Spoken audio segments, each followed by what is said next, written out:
Howdy there, folks. I'm Samuel Johnson. Welcome back to the Ben 10 Retrospectives, and today we're going to be looking at episode 44, the real episode 44, for those of you watching this on Tumblr, of classic Ben 10, Ben 4 Goodbye.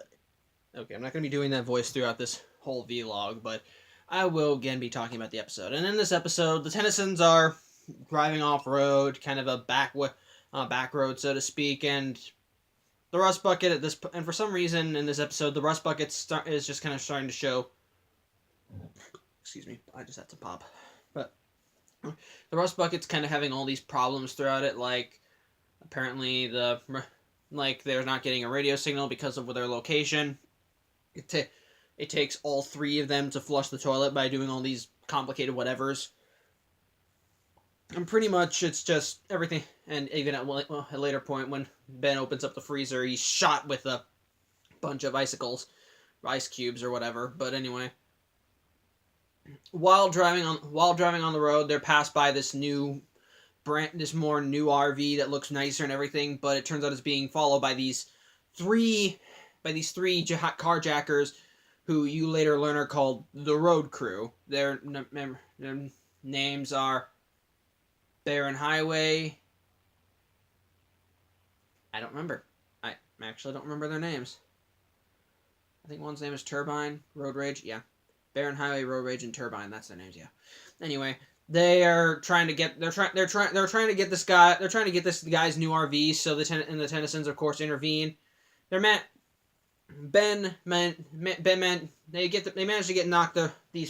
to knock a few of them. They manage to knock them away with using the Rustbucket's own natural talents and the powers of and Ben and Gwen's own respective powers. Though I think Gwen does more, but I don't know.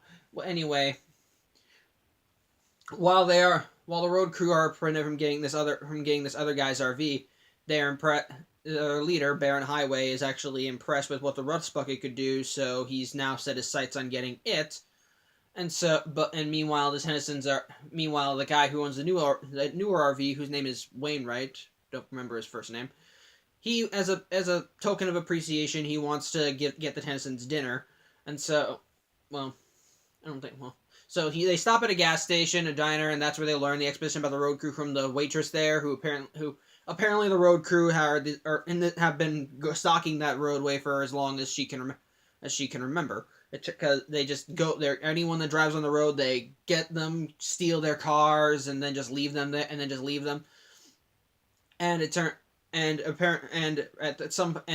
the near future, there's going to be a new highway that opens up that will eventually stop them. That will pretty much stop them from getting. Stop them from getting any new customers, because people aren't going to be driving on the back roads anymore, which I doubt, because people are going to want to might still drive on back ways, but I don't know, maybe words of the Road Crew will get around. And I guess they can't do the highway because it's public, even though later on they attack public places. I don't know. I'll bring that up later. But anyway, as Max is trying to improve the Rustbucket, is trying to fix the Rustbucket's damage from the battle with the Road Crew, they come in and Ben is able to fend them off. Tries to fend them off, but doesn't do that much, and they manage to get away with the Rustbucket because Max left his keys in the car. Don't know why. They just were. I don't know. Maybe he didn't expect anyone to steal it, but I don't know. I'd be more cautious with my stuff. But anyway,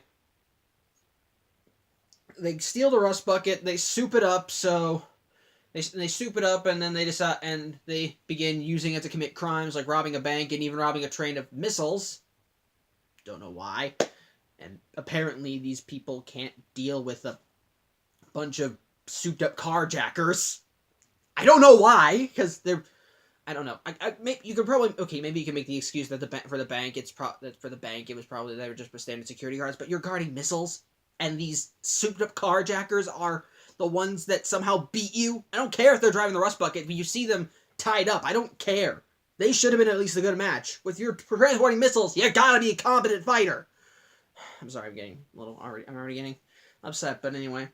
So the Tennysons outright steal Wainwright's van. Well, the waitress does. They just tag along, but they manage to get a police signal.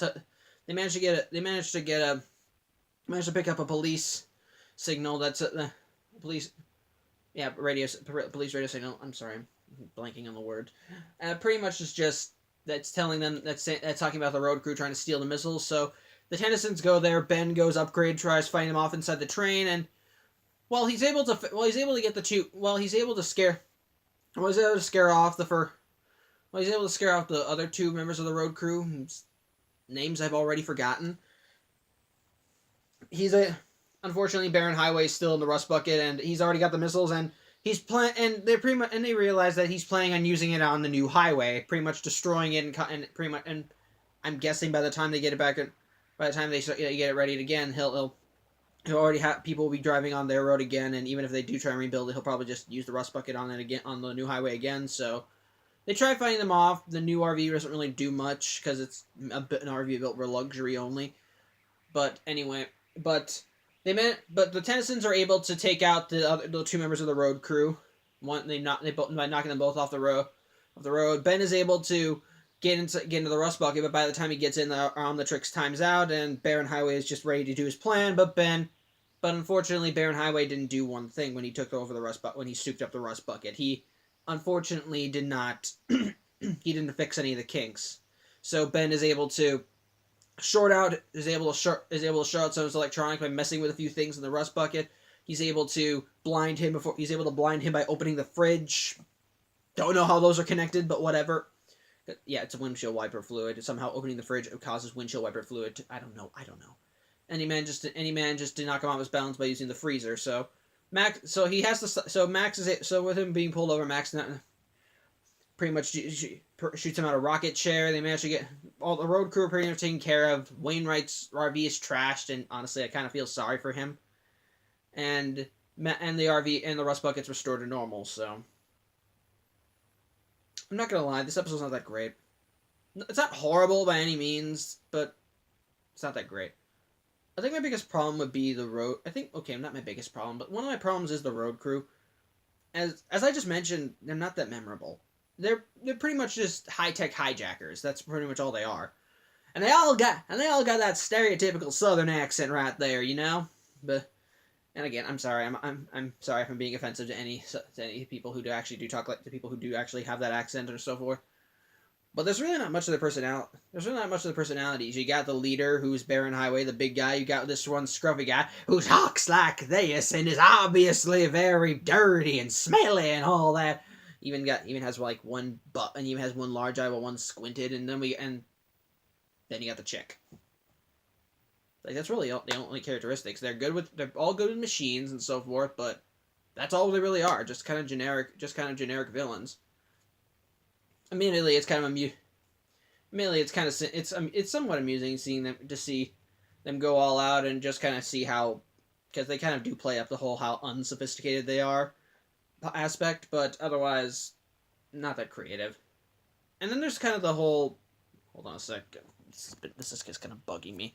I'm sorry about that. Anyway, I think another big problem I have with this is just kind of the storyline of the Rustbucket, of the Tennysons of Ben and Gwen learn to appreciate the Rustbucket, which we haven't really seen these problems throughout in the season.